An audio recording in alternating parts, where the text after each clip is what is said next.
बिस्मिल्लाहिर्रहमानिर्रहीम। Welcome to my YouTube channel mathematics outlet. सबसे पहले मैं अपने तमाम सब्सक्राइबर्स का बहुत बहुत शुक्रिया अदा करना चाहता हूं जिन्होंने मेरे इस यूट्यूब चैनल को सब्सक्राइब किया। और आज हम इंशाल्लाह अपना फ़र्स्ट लेक्चर जो है वो स्टार्ट करने जा रहे हैं। आप सबकी सपोर्ट का बहुत बहुत शुक्रिया। तो जैसे कि बच्चों आप लोग देख रहे हैं lecture number 1 BS mathematics third semester. तो ये जो कोर्स है ये BS मैथमेटिक्स थर्ड सेमेस्टर का कोर्स है और इसका नाम है लीनियर अलजबरा। तो ये जो कोर्स है अभी हम इसको एक बुक है मेरे पास मैथमेटिकल मेथड, ये वाली बुक जो आपको अभी नज़र आ रही है mathematical method by SM Yusuf and Mohammad Amin, इस बुक से हम लोग इसको स्टडी करने वाले हैं। तो नेक्स्ट हम चलते हैं। मैंने आपको लास्ट टाइम भी बताया था कि लीनियर अलजबरा के लिए हमें 3 चैप्टर्स को स्टडी करना है, चैप्टर नंबर 3, 4 एंड 5, ठीक है, और वो इसी बुक से होंगे, ठीक है। तो चैप्टर नंबर 3 को आज हम स्टार्ट करने लगे हैं। इसका नाम है मैट्रिसेस। चैप्टर नंबर 3 का नाम है मैट्रिसेस। तो जैसे आप लोग 9th 10th के अंदर और प्रीवियस क्लासेस के अंदर स्टडी कर चुके हैं कि मैट्रिसेस क्या होते हैं, तो आज हम इस लेक्चर के अंदर उसकी कुछ बेसिक डेफिनेशंस हैं जो कि बहुत आसान है, उनको स्टडी करने वाले हैं। तो सबसे पहले डिफाइन मैट्रिक्स। मैट्रिक्स होता क्या है? Let F be a field. हमारे पास एफ जो है वो कोई भी फील्ड है। अब फील्ड क्या होती है? Field basically set of scalar numbers, ठीक है। आपके पास जो फील्ड होता है वो क्या होता है? वो एक स्केलर सेट होता है, यानी कि जो फील्ड के एलिमेंट्स होते हैं वो हमारे पास क्या होते हैं? स्केलर होते हैं, ठीक है जी। तो उसके बाद ये है कि रेक्टेंगुलर अरे ऑफ द फॉर्म। आपके पास कुछ इस फॉर्म की एक रेक्टेंगुलर अरे होगी जो कि मैट्रिक्स कहलाएगी। Under certain rule is called matrix of order m cross n। तो इस मैट्रिक्स को आप क्या कहोगे? मैट्रिक्स कहोगे ऑर्डर m क्रॉस n का। कब कहोगे? जब इसके अंदर m रोज होंगी और n कॉलम्स होंगे। तो जैसे कि आप लोग देख रहे हो यहाँ पे सबसे पहले ये इसकी फर्स्ट रो है और ये इसकी क्या है? सेकंड रो है और ये इसकी थर्ड रो है। सिमिलरली ये क्या है? इसकी फोर्थ रो। तो अब अगर यहाँ पे हम गौर से देखें तो इसके अंदर हमें 4 रोज नज़र आ रही हैं, लेकिन ऐसे नहीं है। ये हमने बनाया है जो मैट्रिक्स, ये हमने m रोज इसके अंदर रखी हैं और n कॉलम्स रखे हैं। ये मैं आपको बताता हूँ कि हमें कैसे पता चलेगा, ज़रा गौर कीजिएगा। यहाँ पे मैंने लिखा है 1 1। तो 1 1 का मतलब है first row and first column. ये आपका फर्स्ट कॉलम है, ये आपका सेकंड कॉलम है, ये आपका थर्ड कॉलम है और ये आपका nth कॉलम है। nth कॉलम इन जनरल हम बात कर रहे हैं, ठीक है। जब हम यहाँ पे इस तरह से नंबर्स को नहीं लिखेंगे तो फिर हम इसको चौथा कॉलम कंसीडर करेंगे, लेकिन मैंने यहाँ पे देखें डॉट लगाए हैं। इसका मतलब ये है कि up to so on nth column तक ये बात जा रही है। यहाँ पे देखें जो 1 है वो फिक्स है बिल्कुल स्टार्ट पे, ठीक है। तो इसमें कोई कन्फ्यूजन नहीं है। 1 फिक्स का ये मतलब है कि हम फर्स्ट रो की बात कर रहे हैं। सिमिलरली सेकंड रो में आ जाएं, सेकंड रो के अंदर ये देखें 2 फिक्स है स्टार्ट पे। ये 2 आपको फिक्स नज़र आ रहा होगा, ये 2 है, इधर भी 2 है, इधर भी 2 है। इस 2 का मतलब ये है कि हम सेकंड रो पे मौजूद हैं। क्लियर है जी। तो वेरिएशन जो है वो कॉलम्स के अंदर आ रही है। देखें यहाँ पे 1 2 3 एंड n। इसका मतलब ये है कि ये फर्स्ट कॉलम है, ये सेकंड कॉलम है, ये थर्ड कॉलम है और ये कौन सा कॉलम है? nth column. तो कॉलम्स इस तरह से देखे जाएंगे वर्टिकली ये कॉलम्स हैं और हॉरिजॉन्टल क्या हैं? रोज हैं। सिमिलरली 3 1 3 2 3 3 का मतलब है third row first column, third row second column, third row third column, third row nth column. Clear है जी। अब यहाँ पे आ जाएं, यहाँ में लिखा है AM1 AM2 AM3 AMN। इसका मतलब ये है कि m यहाँ पे फिक्स आपको लग रहा है यहाँ पे, ठीक है। तो इसका मतलब ये है कि ये mth रो की बात हो रही है, mth रो की बात, ठीक है। और यहाँ पे जो कॉलम है वो कौन सा है? nth कॉलम, ये वाला, ठीक है। तो 1 2 3 up to so on n। इसका मतलब ये है कि first column, second column, third column और nth कॉलम। इस मैट्रिक्स को समझना बहुत ही ज़रूरी है, ठीक है बच्चों। तो आप लोगों को उम्मीद है समझ आ गई होगी। तो नेक्स्ट हम चलते हैं। जैसे मैंने यहाँ पे लिखा हुआ है capital A is equal to AIJ M cross n। इसका मतलब ये है कि कैपिटल A जो है उस मैट्रिक्स का नाम है। क्लियर है जी। और यहाँ पे आपके पास जो मैंने यहाँ पे AIJ लिख दिया है, अब मैंने इसको जनरलाइज कर दिया है। इसी मैट्रिक्स को मैंने क्या किया है? जनरलाइज कर दिया। जनरलाइज करने का ये मतलब होता है कि यहाँ पे I और J की जगह हम वेरिएशन देंगे। I की वेरिएशन जो होगी वो होगी 1 2 3 up to so on m तक, ठीक है। सिमिलरली जो J की वेरिएशन होगी वो होगी 1 2 3 up to so on n तक, ठीक है जी। तो ये हम वेरिएशन दे के इसी मैट्रिक्स को इस तरह से ओपन कर सकते हैं, ठीक है।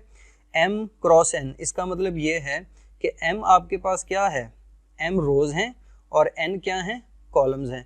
तो ये जो m क्रॉस n है, this is basically the order of given matrix. तो इस मैट्रिक्स का ये क्या है, ऑर्डर है। उम्मीद आप लोगों को ये समझ आ गया होगा। i यहाँ पे रोज को शो करेगा, j यहाँ पे कॉलम्स को शो करेगा। क्लियर है जी। तो अब हम नेक्स्ट चलते हैं अपना टाइप्स ऑफ मैट्रिसेस। तो टाइप्स ऑफ मैट्रिसेस में जो सबसे पहली टाइप है वो है जी, तो स्टूडेंट्स नेक्स्ट हमारे पास जो टाइप ऑफ मैट्रिसेस में पहला मैट्रिक्स है वो कौन सा मैट्रिक्स है, रो मैट्रिक्स। तो a matrix having only one row is called a row matrix. तो ऐसा मैट्रिक्स जिसके अंदर जस्ट वन रो होगी वो क्या कहलाएगा, रो मैट्रिक्स कहलाएगा। तो इसकी एक एग्जांपल देख लेते हैं। जैसे कि हमारे पास एक मैट्रिक्स ए है, वो क्या है जी, 1 2 3।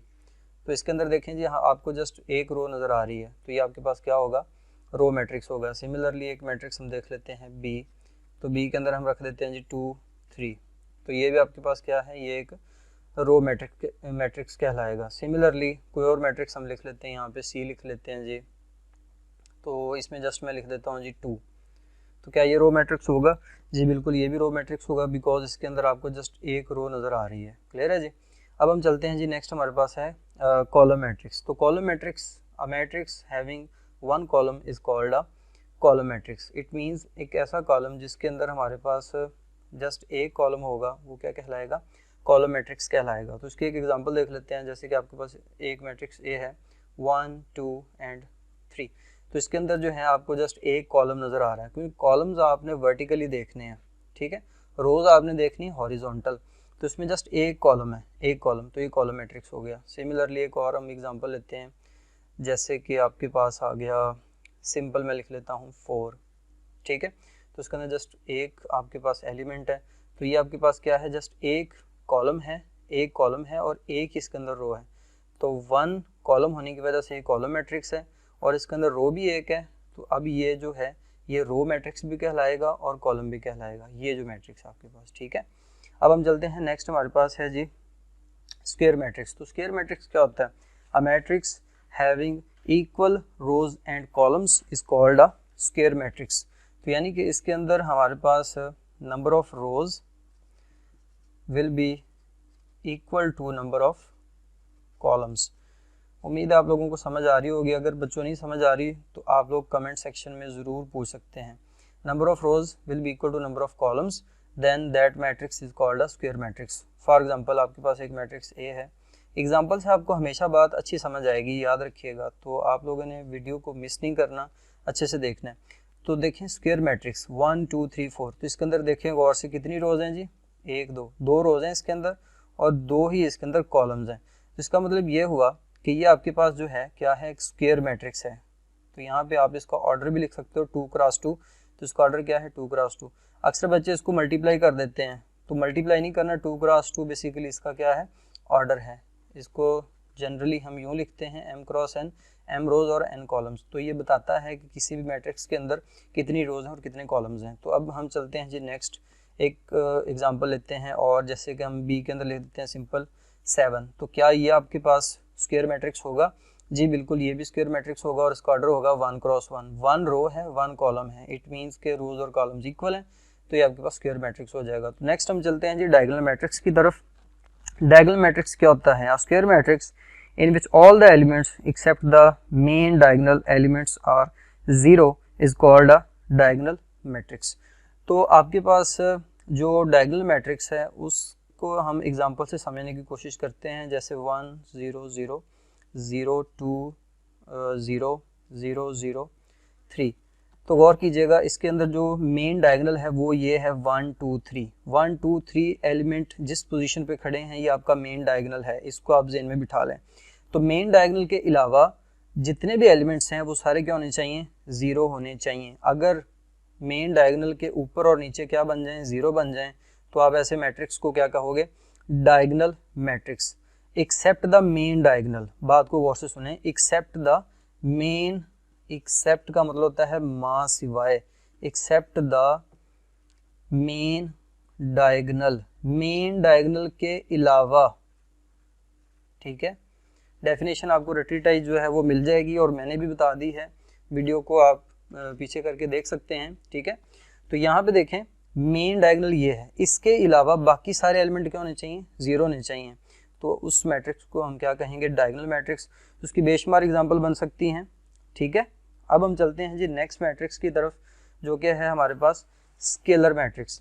तो स्केलर मैट्रिक्स एक ऐसा मैट्रिक्स होता है जिसके अंदर आपके पास a matrix, a square matrix in which each element of the diagonal is k and all other elements are 0 is called scalar matrix। तो अब यहाँ पे ये कहना चाहते हैं कि आपके पास जो एग्जांपल से मैं बात क्लियर करता हूँ, जैसे मैट्रिक्स A है, उसके अंदर मैंने ये एक एलिमेंट लिख दिया k। अब यहाँ पे जो k है वो क्या है, वो फील्ड से बिलोंग करता है। यहाँ पे फील्ड क्या है, कोई भी स्केलर है, फील्ड के जो एलिमेंट्स हैं वो स्केलर नंबर होंगे, क्लियर है जी। तो यहाँ पे जो k है वो कोई भी नंबर है। अब इस नंबर में कंफ्यूजन आप लोग ना पैदा कीजिएगा कि आपके पास फ़र्ज़ करें B एक मैट्रिक्स है, उसको मैं लिख रहा हूँ कुछ यूँ 2 0 0 0 2 0 0 0 2। तो इसका मतलब ये हुआ कि यहाँ पे आपको जो नंबर रिपीट होता नज़र आ रहा है वो कौन सा है, वो 2 है। तो अब ये मैट्रिक्स B और मैट्रिक्स A दोनों ही स्केलर मैट्रिक्स हैं, बिकॉज यहाँ पे डायगोनल के अंदर, मेन डायगोनल के अंदर एक ही एलिमेंट जो है वो रिपीट हो रहा है। सेम एलिमेंट रिपीट होना ज़रूरी है मेन डायगोनल के अंदर, ठीक है। अगर सेम एलिमेंट रिपीट हो रहा है तो उसे हम कहेंगे स्केलर मैट्रिक्स। अगर डिफरेंट एलिमेंट्स रिपीट हो रहे हैं, यानी कि 1 2 3 कुछ भी आ जाता है, तो फिर आप उसको डायगोनल मैट्रिक्स कह सकते हैं, ठीक है जी। अगर इसी एग्जाम्पल को मैं थोड़ा सा चेंज कर दूँ, मैं कह देता हूँ यहाँ पे जी आपके पास है 2, तो अब ये जो है वो स्केलर मैट्रिक्स नहीं रहा। तो इस मैट्रिक्स को हम क्या कहेंगे, इसको हम कहेंगे डायगोनल, इसको हम कहेंगे डायगोनल मैट्रिक्स, क्लियर है जी। और इसको हम कहेंगे स्केलर मैट्रिक्स, ओके। तो ये बात अब क्लियर हो गई होगी कि आपके डायगोनल के अंदर अगर सेम एलिमेंट रिपीट होगा तो वो स्केलर है, अगर डिफरेंट एलिमेंट्स रिपीट होंगे तो वो डायगोनल मैट्रिक्स होगा। तो बच्चों नेक्स्ट हम चलते हैं अगली डेफिनेशन की तरफ जी। तो स्टूडेंट्स नेक्स्ट हमारे पास जो डेफिनेशन है वो है आइडेंटिटी आर यूनिट मैट्रिक्स। तो आइडेंटिटी मैट्रिक्स एक ऐसा मैट्रिक्स होता है जिसके अंदर डायगोनल का हर एलिमेंट जो है वो 1 होता है। तो मैं डेफिनेशन आपको बता देता हूँ। A square matrix in which each element of the diagonal is 1 and all other elements are 0 is called identity matrix. It is denoted by I। तो इसका मतलब ये है बच्चों कि आपके पास जो आइडेंटिटी मैट्रिक्स है, each element of the main diagonal is 1। तो देखें जैसे यहाँ पे आपके पास एक मैट्रिक्स A है, बल्कि हम इसको ऐसे नहीं लिखते, हम इसको लिखते हैं I। तो आइडेंटिटी मैट्रिक्स ऑफ ऑर्डर 2 1 0 0 1, क्योंकि आगे चल के आपको इसकी अंडरस्टैंडिंग होनी चाहिए। 1 0 0 0 1 0 0 0 1। तो ये आइडेंटिटी मैट्रिक्स है ऑर्डर 3 का, ये आइडेंटिटी मैट्रिक्स है ऑर्डर 2 का। यानी कि ऑर्डर 2 का मतलब ये है कि इस मैट्रिक्स का ऑर्डर है 2/2। 2/2 का मतलब ये है इसके अंदर 2 रोज़ हैं और 2 कॉलम्स हैं। सिमिलरली इस आइडेंटिटी मैट्रिक्स के अंदर 3 रोज़ हैं और 3 कॉलम्स हैं, तो ये आइडेंटिटी मैट्रिक्स ऑर्डर 3 का। सिमिलरली हम लिख सकते हैं आइडेंटिटी मैट्रिक्स ऑफ ऑर्डर 4 1 0 0 0 0 1 0 0 और 0 0 1 0 0 0 0 1 और यहाँ पे हम स्क्वायर ब्रैकेट लगा देते हैं, ठीक है जी। तो ये आपके पास आइडेंटिटी मैट्रिसेस हैं ऑर्डर 2 3 एंड 4 के, क्लियर है जी। और इसके अंदर देखें जो मेन डायगोनल है उसके अंदर एलिमेंट जस्ट 1 आ रहा है, क्लियर है जी। तो अब ये भी बात ज़हन में बिठा लें कि जो आइडेंटिटी मैट्रिक्स होगा वो आपके पास एक स्केलर मैट्रिक्स भी होगा, बिकॉज डायगोनल में सेम एलिमेंट रिपीट हो रहा है। अब हम चलते हैं जी अपर ट्राइंगुलर मैट्रिक्स की तरफ। तो आपके पास जो अपर ट्राइंगुलर मैट्रिक्स होता है इसके अंदर तमाम एलिमेंट जो कि बिलो द मेन डायगोनल हैं वो क्या होने चाहिए, वो 0 होने चाहिए। तो a square matrix whose elements below the main diagonal are all 0 is called upper triangular matrix. तो मैं आपको इसकी एक एग्जांपल देता हूँ कि आपने बिलो द मेन डायगोनल सारे एलिमेंट को क्या करना है, 0 करना है बिलो द मेन डायगोनल, ठीक है। तो आपके पास जो मेन डायगोनल होगा उसके बिलो आपने सारे एलिमेंट को 0 करना है और बाकी सारे जो हैं वो नॉन 0 होने चाहिए। तो इसके एक एग्जांपल, सिंपल से एग्जांपल ले लेते हैं कि आपके पास इधर लिख देते हैं 1 2 3 0 0, यहाँ पे लिख देते हैं 4, यहाँ पे लिख देते हैं हम 5, यहाँ पे 0 और यहाँ पे हम लिख देते हैं 6। तो देखें जी, आपके पास यहाँ पे ये मेन डायगोनल है, मेन डायगोनल के बिलो ये 3 एलिमेंट्स आपको नज़र आ रहे हैं जो कि क्या हैं, 0 हैं। तो आपके पास ये क्या बन गया, अपर ट्राइंगुलर मैट्रिक्स। अपर ट्राइंगुलर मैट्रिक्स के अंदर आपने below the main diagonal elements जो हैं उनको 0 करना है, और जो आपके पास लोअर ट्राइंगुलर मैट्रिक्स होगा उसमें आपने इसका उलट कर देना है। उलट का मतलब ये है कि आपने जो आपके पास एलिमेंट्स होंगे above the main diagonal, above the main diagonal जो एलिमेंट्स होंगे उनको आपने क्या कर देना है जी, उनको आपने 0 कर देना है। ठीक है, तो यहाँ पे डायगोनल के अंदर एलिमेंट्स का रिपीट होना ज़रूरी नहीं है, सेम होना ज़रूरी नहीं है, यानी कि आपने यहाँ पे 1 1 1 ही लिखना है, ज़रूरी नहीं है। आप यहाँ पे कोई भी एलिमेंट लिख सकते हैं। जस्ट कंडीशन ये है कि अबव एलिमेंट्स, डायगोनल के अबव एलिमेंट्स अगर 0 होंगे तो उसको आप लोअर ट्राइंगुलर मैट्रिक्स कहोगे, और अगर आपके मेन डायगोनल के बिलो एलिमेंट्स 0 होंगे, below the main diagonal elements अगर 0 हैं तो वो अपर होगा। ये मेन कंडीशंस हैं। क्लियर है जी, डेफिनेशन आपको मैंने पढ़ के सुना दी हैं, आप लोग अब उस डेफिनेशन को अपने रजिस्टर्स के ऊपर लिख सकते हो। तो उम्मीद है आप लोगों को आज की ये वीडियो पसंद आई होगी। अगर आप लोगों को मेरा ये लेक्चर पसंद आया है तो आप लोग मेरे चैनल को सब्सक्राइब करें, लाइक करें, शेयर करें और कमेंट करना बिल्कुल ना भूलिएगा। आप लोगों ने इस लेक्चर के अकॉर्डिंग जो जो चीज़ें आपको नहीं समझ आई आप लोग वो मुझसे पूछ सकते हैं कमेंट सेक्शन के अंदर, और अपनी राय का इजहार करना बिल्कुल भी मत भूलिएगा। नेक्स्ट लेक्चर के लिए मुझे इजाज़त दें। अल्लाह हाफ़िज़।